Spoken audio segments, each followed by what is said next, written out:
Hi there, my name is Liam Bishop and this is my Interviews with Writers series. For the first one, I spoke to the writer Gaia Holmes about her poetry and also her story that is featured in Comma Press's Resist Anthology. Gaia started us off with a reading.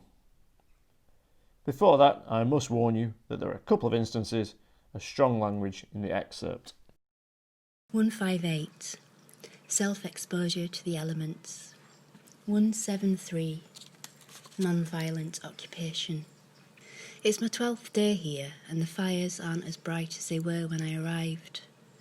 All the tunes the penny whistler plays seem to be in a minor key. Down in the communal bender, a heavy sense of despondence lingers in the air along with the smell of our eternal cabbage stew. So many of our camps have been cleared.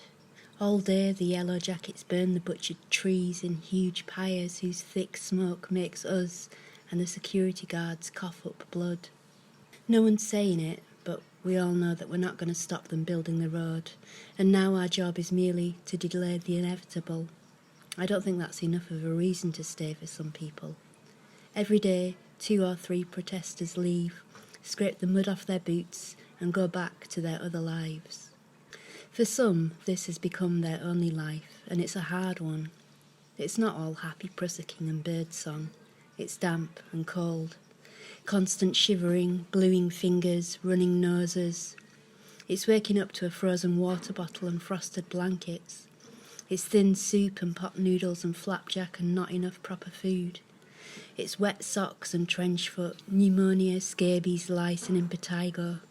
It's donger belly, the shit pit, rope burns, bruises. It's being called a effing dosser and holding your tongue. It's smiling at the cameras, being polite, trying to keep your knuckles slack, trying to keep it fluffy when you want to kick and bite the bloke that's dragging you through the mud. It's hoping the rope won't snap, the harness will hold, the clips won't buckle.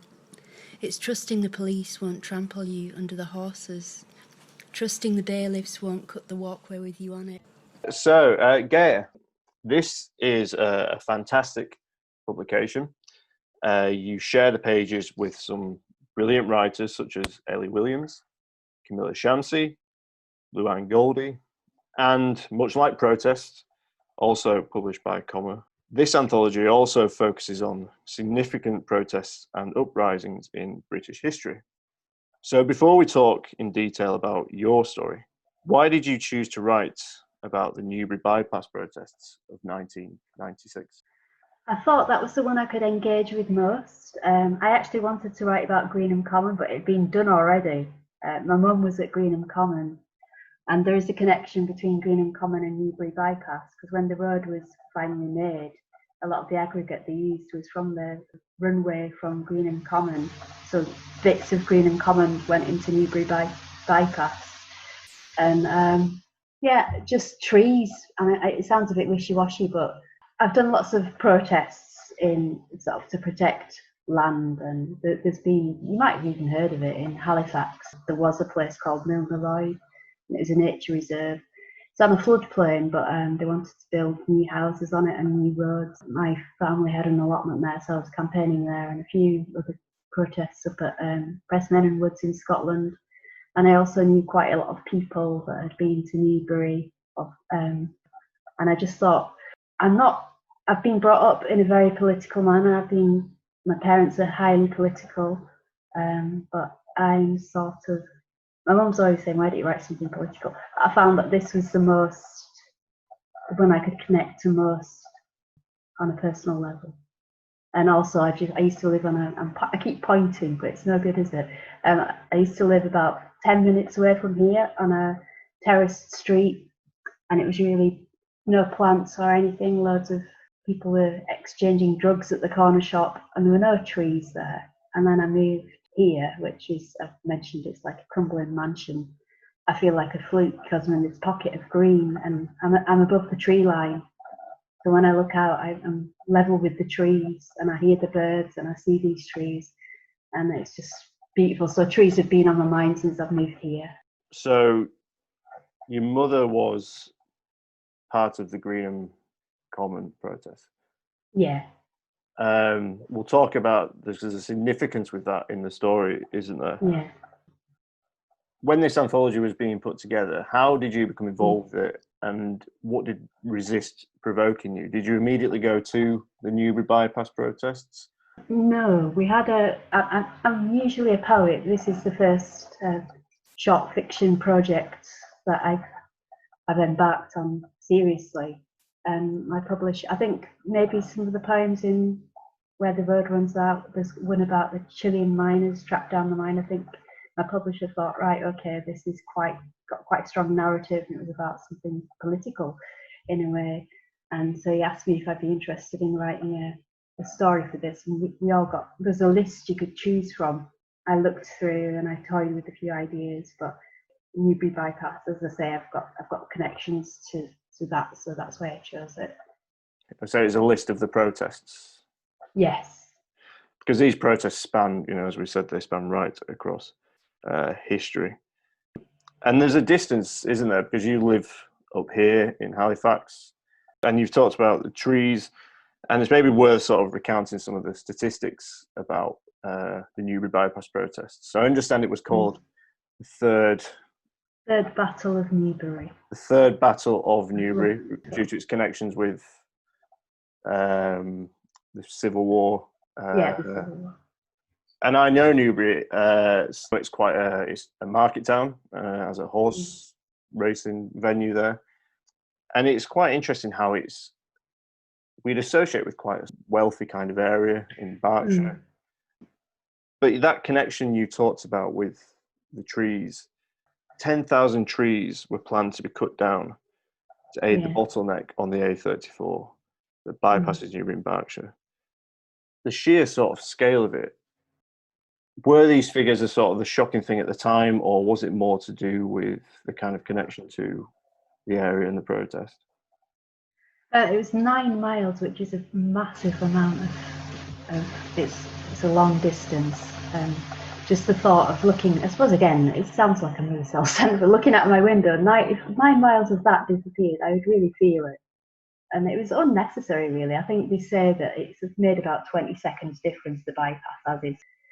And it was beautiful land, woodlands, and one of the things that held up the destruction for a while was a rare snail. I don't know if you heard about that. No, there was this rare species of snail, I can't quite remember, which held it up because it was a protected species, and I think it held it up for about 2 or 3 days, this particular snail. And there's amazing footage of like all the cordoned off area where there's this snail, and then the police, no, it wouldn't be the police, it was some environmental people came and carefully removed this snail from the area in a Tupperware and took it elsewhere. But there are lots of species that were damaged, and the birds were nesting at the time when I think it was May when it finally happened, the final destruction. Ironically, a snail holds up the construction of a road that has been, forming a bottleneck. This development of this road. So let's talk a bit more about your actual story then. Writers choose to tackle the different protests, different moments in history, in different ways and styles. Some are written in the moment, some are written as we follow the characters into the protest or witnessing the protest, and some are written in the future, where characters are reflecting on either their own or family members' involvement in the protest. I wanted to ask you about this particular aspect because the narrator claims to have been taken to protest throughout her youth by her mother. Her mother was also involved in the Greenham Common protests, which was led by the Women for Life on Earth against the storage of nuclear weapons at RAF Greenham Common in Berkshire. Why did you choose this backdrop to your story? I think a few minutes ago you asked me what did I think of when the term resist came, and I've always been quite shy, and my mum's been trying to sort of empower me, and I remember her telling me about Greenham Common and the action that the women took, and one of the most effective things was masses of these women all keening, like wailing, and that absolutely freaked the soldiers out. And something so simple, such a basic thing, can have such an effect, and that's stuck in my head for years. And just also, my mum saying, there's a poem by Marge Piercy. Can I just read you 3 lines of it? A strong woman is a woman who loves strongly and weeps strongly and is strongly terrified and has strong needs. A strong woman is strong in words, in action, in connection and feeling. So that sort of weaves itself through the narrative, I think, this idea of strength, but being strong in your fear as well, being strong in your strength. Because you like, it's a refrain, isn't it, by the mother? You are stronger than you think you are. And I guess it's sort of balanced throughout the story how much a mother's sort of pushing her maybe to go into this protest, but it's also something that's potentially welcomed in a sense by you and you writing this story about this character. Often you don't realise quite what you've done when you've written a story, but certain things you've been saying, I thought, oh God, it is very close to, I didn't see it, but it's almost like an autobiography. It's like, no, I wasn't trying to do that. So, but yeah, there is a lot of grief in this story, and she claims that the protagonist claims she's doing this for Stella, but she is doing it for herself and for her mother, and she's doing it to get rid of the grief, and she's doing it because she wants to overcome the grief. And being up a tree in a very fragile, vulnerable situation is a form of limbo, which grief too is a form of limbo, which can sometimes be overcome, but often it's not. It's just you're just there up that tree, wobbling and wobbling, and waiting to see what happens, whether you fall, whether you're carried out of it, or whether you drift off into the ether. And I think this feeds nicely into the voice of the story. And you said, you know, it's not a form of autobiography, but at the same time, it feels quite close to an experience.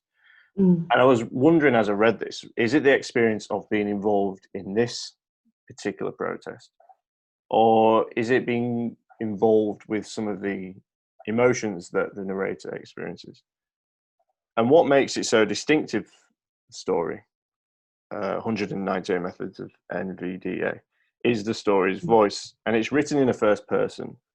And it's almost about a narrator trying to find her voice, perhaps through this protest, as you said, and perhaps a way of negotiating some of the feelings about protesting within her family. I did a heck of a lot of research. So I was basically metaphorically up the trees for a month, just reading as much as I could. There's a brilliant film, Tales of Resistance by Jamie Lowe. It's fantastic, and it's about 100 hours of footage that have all been blended together. And it's mainly from the protesters' perspective, but you get a really good idea of who was there, because the protesters weren't all crusties, or there were the people from all different walks of life. There were doctors and lawyers. There were a lot of the villagers of Newbury, who, as you mentioned, it was in those times quite a prestigious area. So this film interviews lots of these people. And there's also a book by a guy. It's called 9 Miles, and it's by Jim Hindle. And he went to several of these road protests, and it's about his 2 winters he spent at Newbury, and I think it was Fairmile. The emotional effect it had on him, because when you're constantly on edge and you're constantly thinking they're going to come with the chainsaws, that's a lot to go through. And I think he had a breakdown. Well, he had a breakdown. So I was reading that, and also I was able to anybody's able to access the logs from I think there would have been walkie-talkies in those days, so you can see the conversations that were going. So I was really right in there. I did feel like I wasn't living my own life. I was just in this world of Newbury up the trees. The protagonist, she moves to the camp and she climbs a tree, as you said, and inhabits the tree as many of these protesters did. And like you said, they were from all walks of life, but they were literally sat in these trees for days, hours on end. They built their homes in there to an extent. They built tree houses. And it's really interesting then how you weave this into the story as well. As you said, you get the sense that this is meticulously kind of researched, and you get the sense that there's something quite real life about this as well. And it doesn't seem to come from this sense that you were, climbing these trees, but a kind of combination of this love for the trees the kind of view outside your window where you work as you're writing this story, and the immersion in the research for writing this story. And it becomes quite a symbolic experience as well, like you said, a kind of sense of limbo. And one thing I noticed about this was, and you can correct me if I'm wrong, is that listing seems quite an important thing to the narrator. So she lists, as we said, what she's fearful of in the opening of the story. She lists the supplies she has and the supplies that her mother has given her for her to go to these protests. And the story is named after a list itself, 198 methods of non-violent action. So why did you choose to name the story after this book, this particular list, before we look more at the significance of this idea of listing? I came across a list and it sort of amused me at first, and I'm thinking, how can humming be a form of protest? And I looked at the list and then I started thinking, little actions like boycotting certain products, these little things can have a great effect. And it's a comprehensive list, yeah. It's 198 methods and stuff like speakings and sit-ins and prayings. I thought, yeah, we don't need to bloody throw bricks at a building or shout. Although in the story she has that primal scream. Boycotting of products and things like that, that's advised in one of the sections, and there's boycotts, student strikes, stay at home, all these different methods of non-violent action. So in fact this was like a spine. It gave it some structure for the story, and it helped me a lot, because with my poetry I do tend to write a lot of lists, and I was trying to get away from this list writing, but I just couldn't help it. And then this was a way of harbouring and taming my list writing and making it useful. And it also gave me structure. Yeah, I was going to ask if your poetry influenced you in that respect, because it imposes this quite rhythmical and recursive quality onto your prose. And what it seems to do is it gives the story quite a processional quality, as though she is caught in limbo, watching things at a distance to her, watching things that could be happening below her as she sits in this tree. And you've talked about grief and this idea of being in a sort of limbo. And it's not only an important theme in this story about the protests, but in your poetry as well, particularly in your latest collection, Where the Road Runs Out, which is also published by Comma. So before we go into the actual poetry itself, the title of this collection refers to another road, and you use that idea to talk again about grief. But you're trying to write a story as well about a road preventing it from being built. So were these poems and these stories, bearing in mind what we said about this idea of limbo and listing, were these poems and stories written in the same psychological space or same period of time? I hadn't actually made the connection until you mentioned it. And I was thinking, oh God, yeah, of course.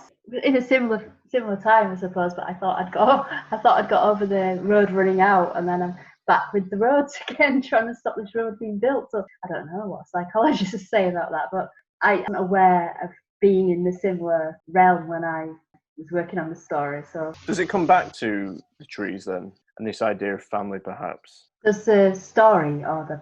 We don't know if Stella's a relation or not. And again, in Where the Road Runs Out, you address what appears to be a male figure quite often. Yeah.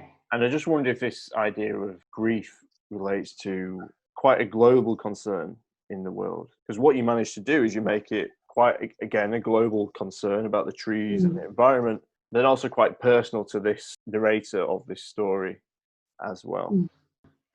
There's quite a lot of ambiguity in the story, because I didn't want to specify what the relationship was. I like people to come to their own conclusions, and I didn't want to ram things down the throat of the readers like, this is what's happening to the planet if we don't protect the trees, this is what's going to happen. And I try to avoid doing that in poetry as well, where I can, as much as I can, which is quite difficult. A good poem and a good story often gives the reader a lot of space to make their own images and ideas and their own opinions. So, well, I wonder if this is why the anthology is so effective, and I wonder why your story is so effective as well. Perhaps because it is modes like the short story, modes like poetry that don't give us definite answers and indeed create that sense of space and incompleteness. Perhaps incompleteness isn't the right word, but without a firm sense of resolution.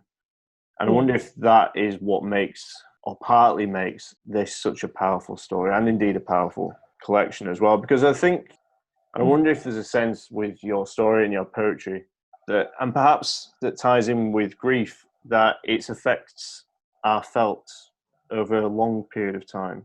And it's something that sort of forms on us as we move through life. Yeah, definitely. To talk a bit more about your poetry then, what I really found interesting about it was the idea of thisness. And this, T-H-I-S, just clarify that if I sound particularly northern. This seemed to be a really important word for you because you seem to be often trying to understand what constitutes a thing, what constitutes this. And indeed, before all this is a poem in the collection, Where the Road Runs Out, that seems to lament a time that is no longer with us. And as you've about to read for us now. Before all this,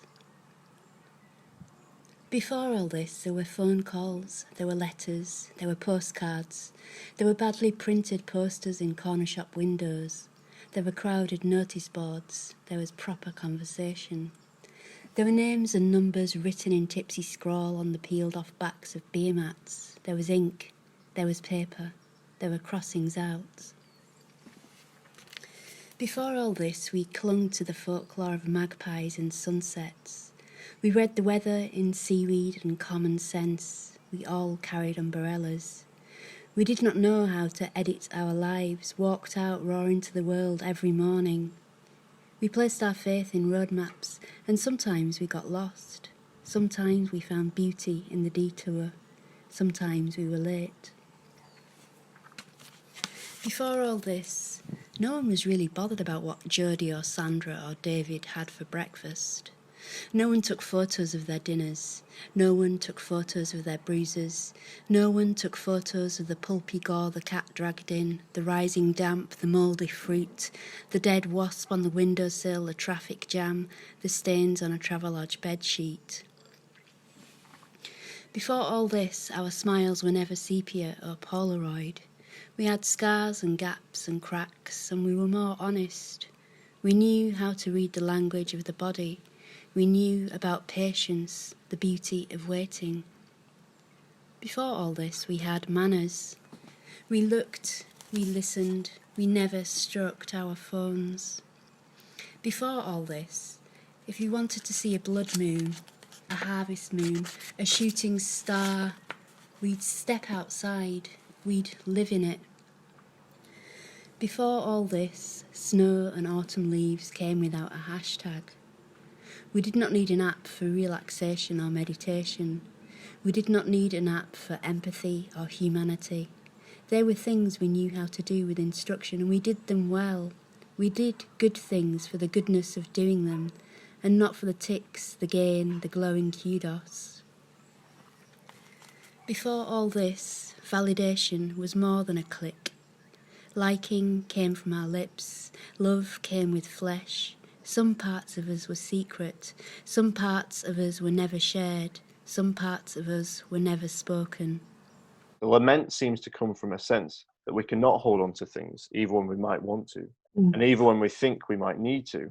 And in 198 Methods of NVDA, your character is not suspended in air, but suspended in emotion and motion, it seems.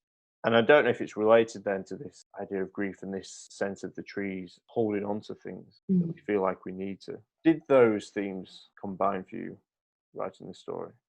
Yes, I think they did, and I think a lot of the going to the poems in the short story, there's a thing about this lack, this hole, this absence that's Stella, and this lack of confidence that the woman, the protagonist, has, and she's pushing herself in order to make herself whole, I think, but we don't know if she does. So yeah, there's a searching for resolution in everything, and there's this sense of lack, a strong sense of lack, and a hunt for this. What is this when all this is over? And as you say, a lot of the poems refer to this idea of this thing that can never be quite described, I think. Well, it's really interesting actually, because you said then about this idea of holes, and you play often on that quite playfully, but it does reflect this kind of sense of absence, but also how absence can potentially be what makes us, or part of us that makes us whole in a way. And there's a poem called The Whole Room, where you explicitly play on this idea of holes and holes. What does absence represent to you, maybe, and how does that come in from perhaps these trees that might be lost, and how does it might tie in with loss?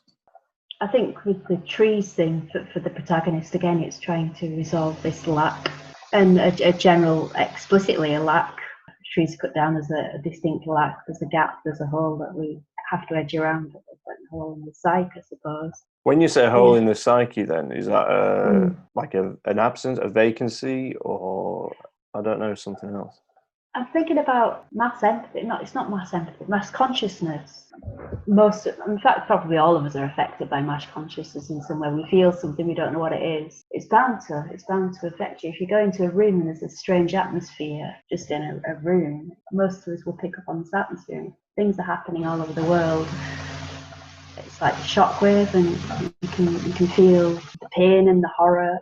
So we'll move towards the ending of the story, and you've hinted towards it as we've spoken. But as we do move to the close, your character must confront the character in 198 Methods of NVDA. She must confront what most of the other protesters eventually must, which is coming down from the tree. Yeah. Now, that was either going to be via their volition, or they were either going to be dragged or taken down from these trees.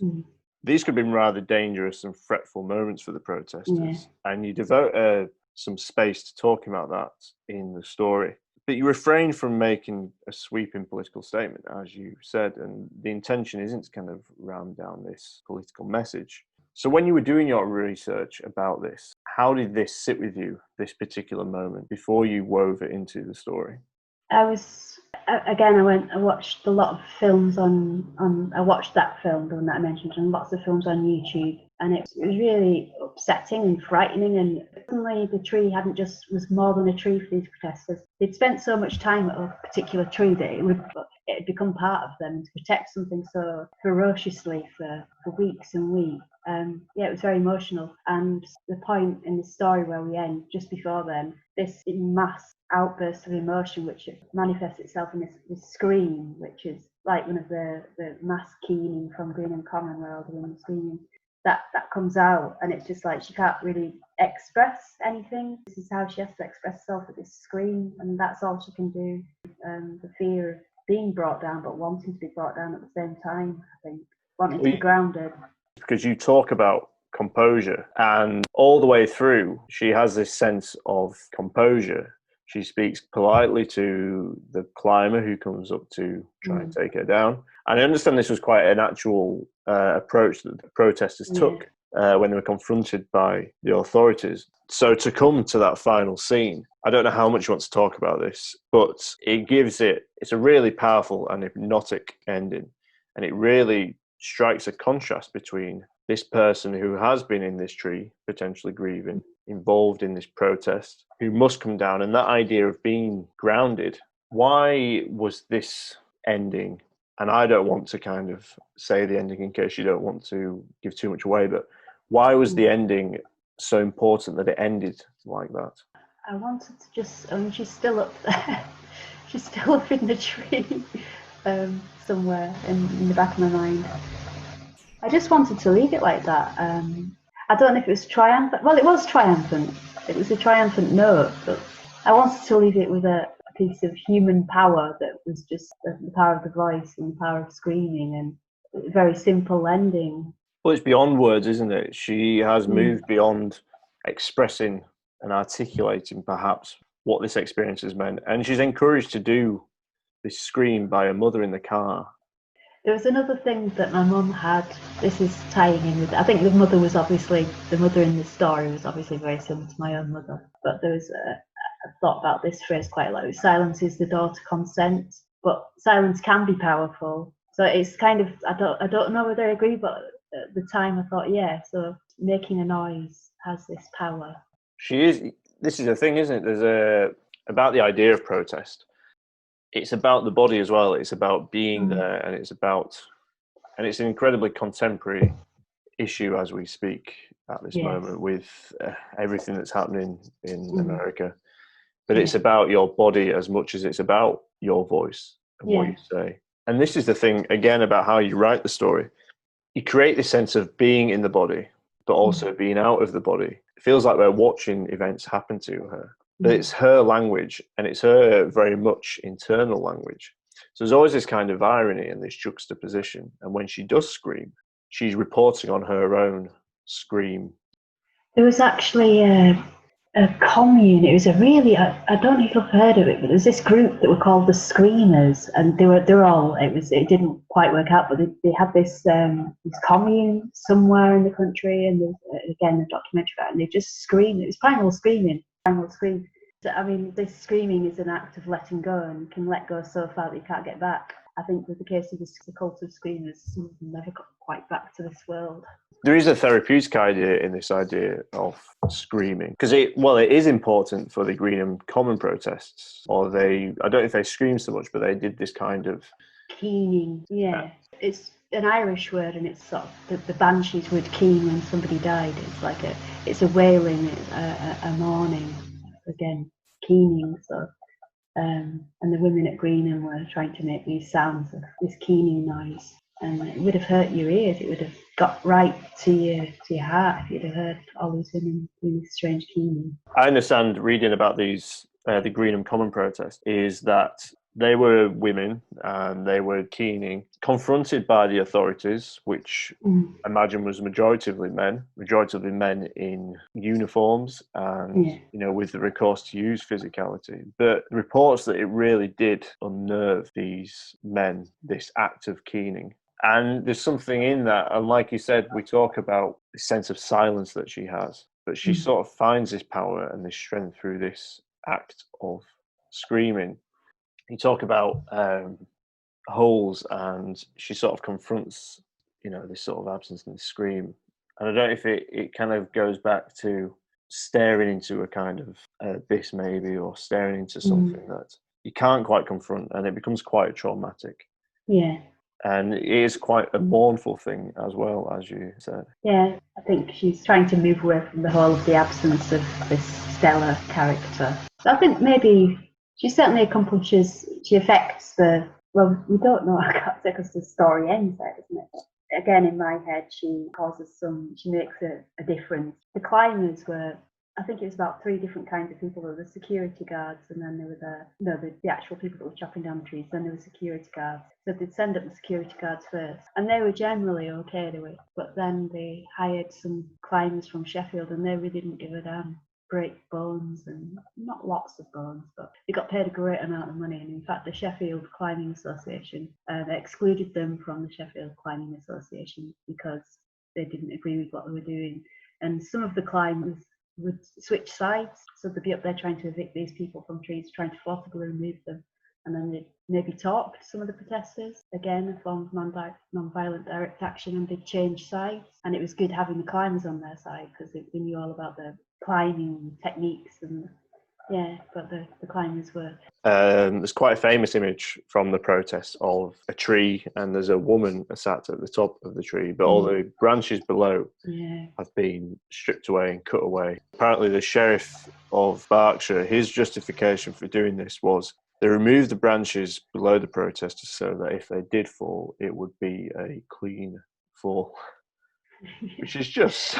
That image, I think I had it on. There were about 4 or 5 images, including that one of the tree. And I think that's the one I focused on. I think that's the one I had in my head as I was writing the story. That because it's a really tall tree, isn't it? And there's just this woman at the top, and I think it's, again, limbo, precarious, so precarious up there. Because the picture's in black and white, isn't it? Yeah. And it's just the row, it's taken from a distance, and there's a row of people stood, and there's just this bare sort of tree with this body sat at the top. Real pleasure reading your work and finding out more about the protests, and finding out more about your work, and having the opportunity to interview as well. Okay, all right. I bid you farewell. You can buy the Resist anthology that includes Gaia's story amongst many others, as well as an accompanying essay on each story by a historian from Comma Press's website. There you'll also find Gaia's 2 most recent poetry collections. I'm Liam Bishop. You can follow me if you like on Twitter @LiamHBishop, and join me next time when I'll be speaking to the writer Thomas Chadwick.